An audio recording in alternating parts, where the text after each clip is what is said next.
Bonjour. Dans ce cours, le développement psychoaffectif ou bien psychosexuel, on va voir les 5 phases ou bien les 5 stades qui sont universelles, c'est-à-dire des phases qui conviennent à tout le monde, selon Sigmund Freud. Donc, le mot psychosexuel, parce que chaque stade est défini par une fixation particulière à une zone érogène dominante. Et une zone érogène, c'est une zone ou bien une partie du corps humain qui, lorsqu'on la stimule, peut produire des sensations de plaisir érotique et peut provoquer une excitation sexuelle. Et le terme sexuel se réfère ici au plaisir du corps au sens large et non pas à l'acte sexuel ou bien à l'acte génital. On commence par le stade oral. Généralement, c'est entre 0 et 18 mois, c'est-à-dire les premiers 2 ans. Donc, pendant ce stade, la source du plaisir provient de la bouche et la stimulation buccale. Selon Freud, l'enfant être rempli de nourriture de façon physiologique signifie être rempli de l'amour. C'est-à-dire le besoin de l'enfant ne s'articule pas seulement autour de besoins physiologiques, mais aussi c'est un besoin d'amour, d'être désiré et sécurisé.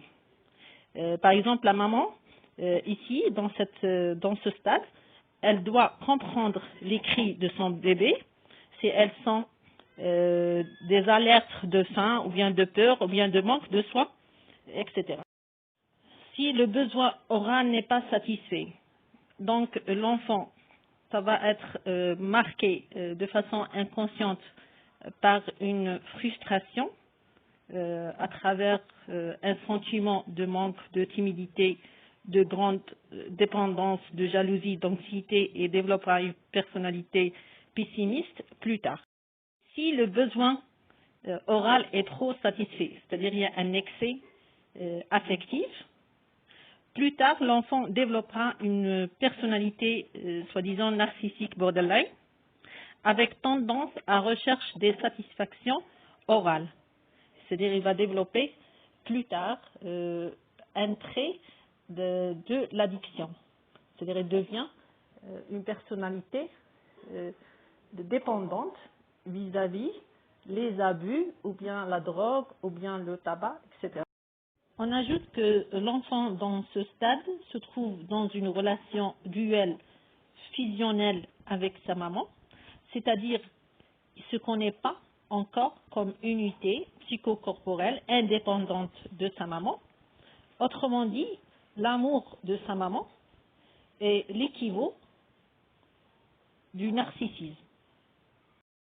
Dans le cas d'excès, par exemple, une maman qui ne connaît pas rythmer la prise de l'allaitement pour son bébé, c'est-à-dire que تسمعه يبكي تروح تمد له البيبون لا ترضعه.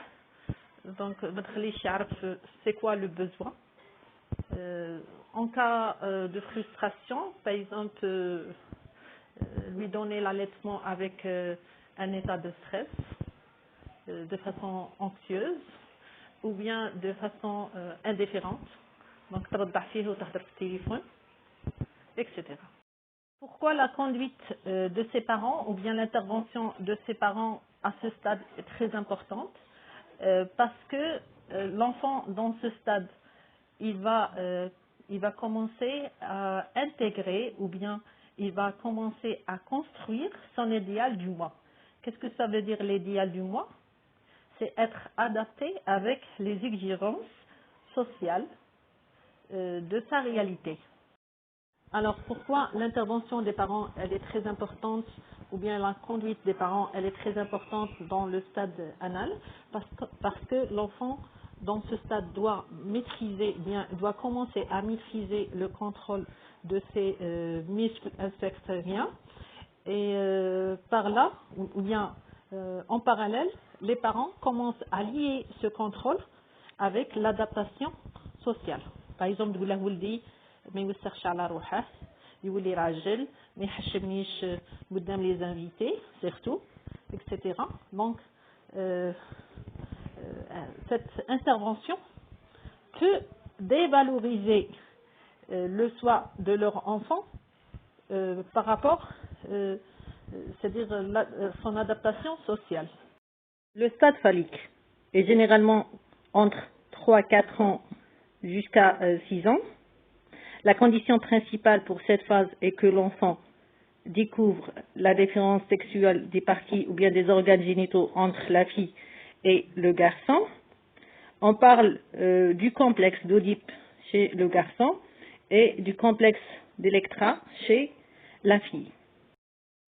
Alors pour le garçon, il désire sa mère sexuellement et se rend compte que la mère a une relation particulière avec le père, dans ce qu'on appelle une fantasmatique originale ou bien la scène primitive.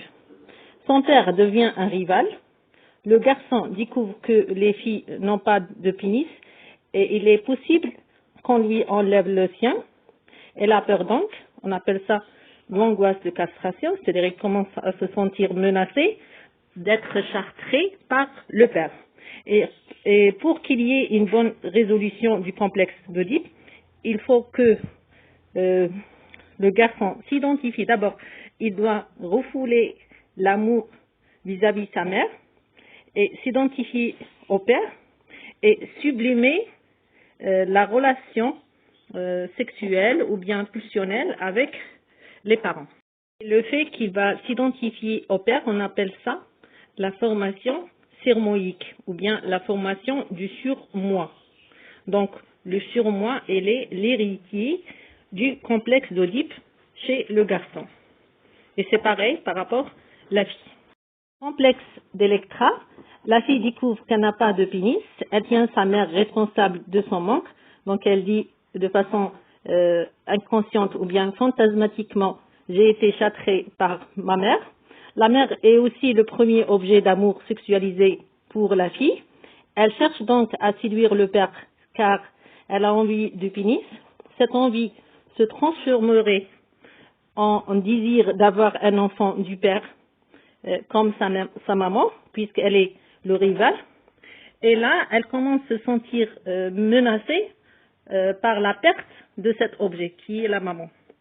Et pour résoudre cette angoisse de perte d'objet d'amour, elle commence à refouler la haine vis-à-vis de la maman et l'amour vis-à-vis le père, et puis elle s'identifie avec la mère et accepte sa féminité. La période de latence, c'est généralement entre 6 ans jusqu'à 12 ans. À cette période s'installe un calme pulsionnel relatif. La pulsion sexuelle semble disparaître. Pas de zone érogène spécifique. L'énergie libérée par le refoulement du complexe d'Oedipe peut être utilisée à d'autres fins, par exemple les activités scolaires, les jeux, les intérêts extrafamiliaux et les engagements sociaux qui prennent de l'importance.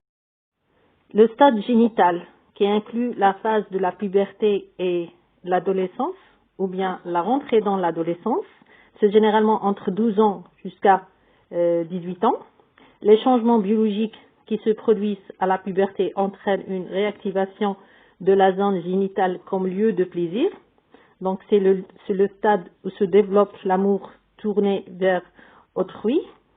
Avant, la sexualité était auto-érotique dans les phases orale, anale et phallique, parce que l'individu se satisfaisait de son propre corps.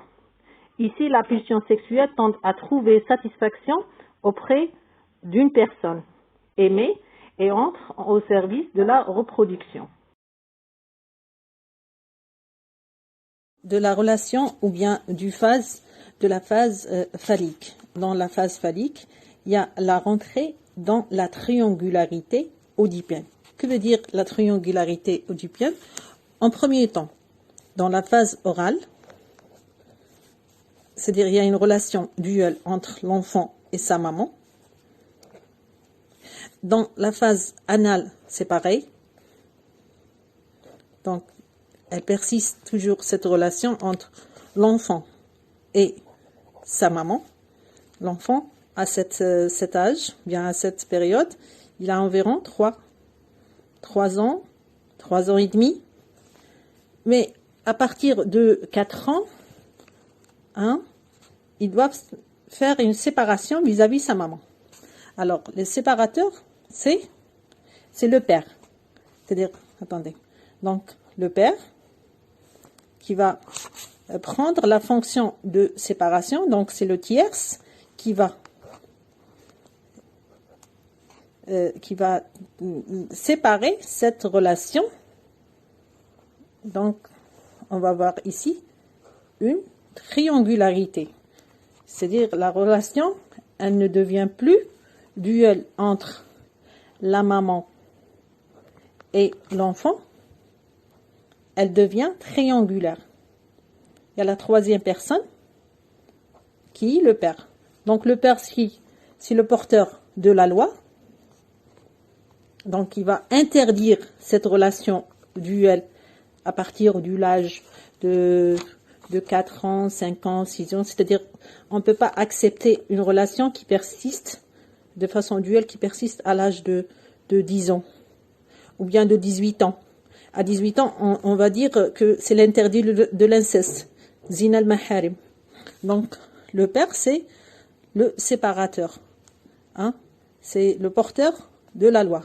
La maman, elle est toujours le porteur du désir pour le garçon. Et concernant la fille, c'est autre chose. Alors, c'est quoi la différence avec la fille? La fille, c'est pareil, c'est-à-dire en premier temps, elle était dans une relation duel avec la maman. Donc, l'enfant, la maman, dans la phase orale, c'est une relation duel. La maman, elle était l'objet de désir. Après, dans la phase anale, c'est pareil. Donc, entre la maman et l'enfant, toujours il y a une relation duel. La maman, elle est l'objet de soutien.